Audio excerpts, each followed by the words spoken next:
Tom Wesselmann est un artiste américain.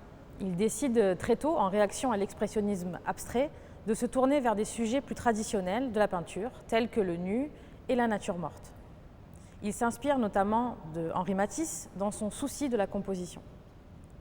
Chef de file du pop art américain, aux côtés d'Andy Warhol ou encore de Roy Lichtenstein, il s'imprègne de la culture populaire de masse américaine à travers la publicité et particulièrement les produits alimentaires. Il met en avant les stéréotypes que véhicule la société de consommation. Il mêle dans ses compositions picturales un travail autour du sujet, de la forme et des couleurs.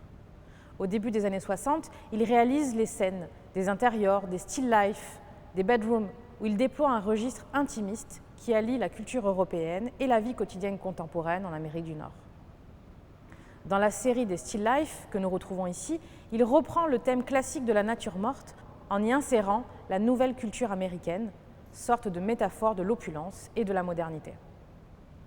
Il fait régulièrement référence à des produits industriels de consommation, comme ici, à travers la représentation du téléphone, de la cigarette ou encore de l'interrupteur.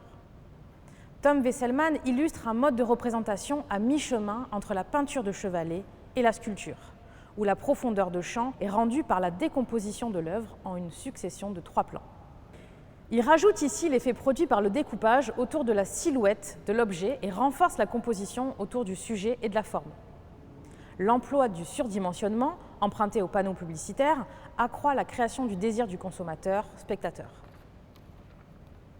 Tom Wesselmann joue sans cesse sur la représentation, à travers l'utilisation ici du trompe-l'œil, comme si la cigarette laissait échapper une douce fumée et que nos doigts s'apprêtaient à composer un numéro de téléphone.